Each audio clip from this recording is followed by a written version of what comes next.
এই পিচ ঢালা রাস্তা তার পাশে কোরবানি দিয়ে সেই মাছ।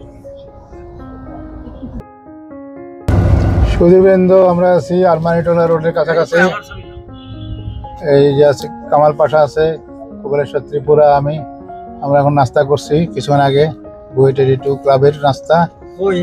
আর এখন আমরা যাচ্ছি পুরান ঢাকার আরমানিটোলা। এটা কুবেলেশ্বরের চয়েস, আরমানিয়া চার্চ।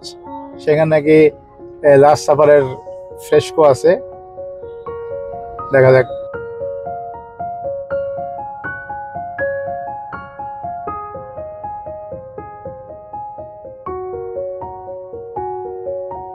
চারটা আছে, আমি তো মানে রাস্তার ডান দিকে মনে করতাম, এখন বাদিকে কেন?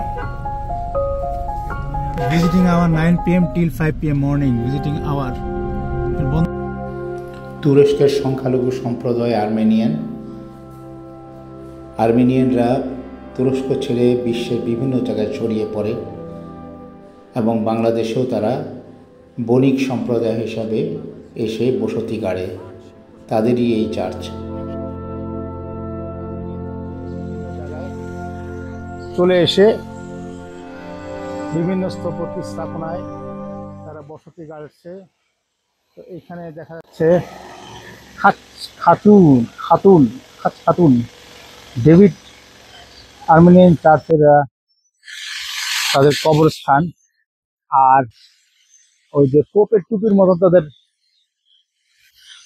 গির্জার মাথা। আমাদের ছবি না, এই তো কামাল পাশা আছে আমাদের কুবেলেশ্বর ত্রিপুরা। কেমন জায়গাটা? অনেকগুলো কবর।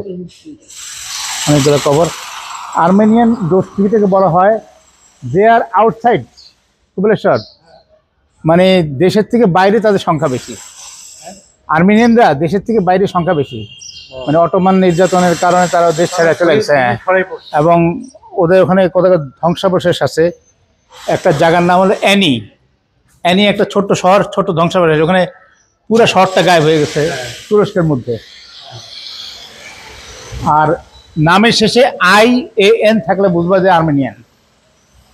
সব খবর হ্যাঁ, যেরকম কিম কার্দেশিয়ান, সে কিন্তু আর্মেনিয়ান। Kim কার্দেশিয়ান Armenian. হ্যাঁ, কবরের উপর হাঁটতেছি নাকি আমরা? এটা কি হলো? কবরটা এরা চলতেছে। চার্চটা ওই যে ভিতরে ওদিকে ঢোকার জায়গা।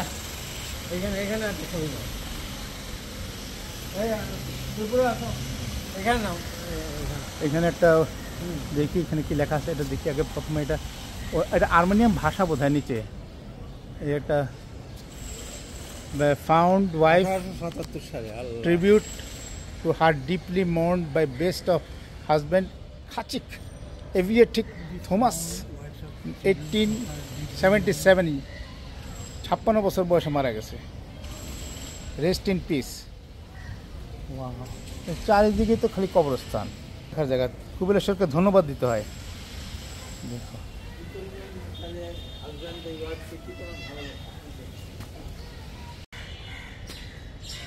কুবেলেশ্বর চিন্তা করে গেছে লাস্ট সাপার পাচ্ছ না। লাস্ট সাপারটা খুঁজে বের করতে হবে যদি আছে কিনা। আচ্ছা, আমার কাছে কেন জানি মনে হচ্ছে হাতের ডান দিকে কোনো একটা চার্চ আছে কিনা। এটাই তো আর্মেনিয়ান চার্চ। এখানে কবর আছে। আচ্ছা, এই ডান হাতের ডান, আচ্ছা এই রাস্তা।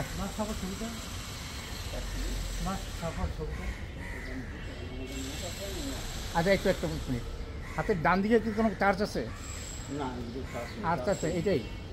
কিন্তু আমার কাছে কেন জানি মনে হচ্ছে হাতের ডান দিকে কোনো চার্চ আছে। কেন যেরকম মনে হচ্ছে?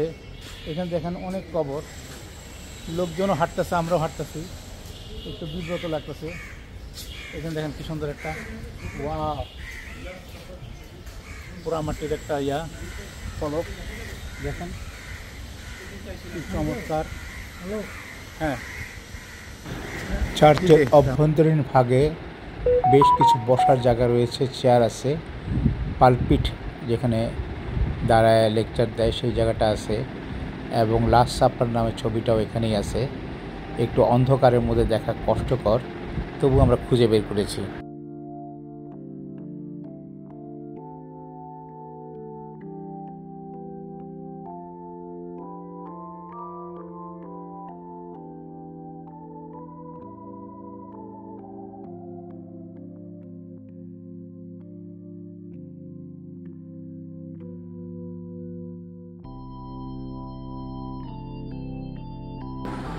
আমাদের চার্চ ভ্রমণ শেষ, আমরা একজন মিশরীয় কপটিক ব্রাদারকে পেলাম, যে বলল যে ফার্ম গেটে তাদের চার্চ আছে, সেখানে যেন আমরা যাই।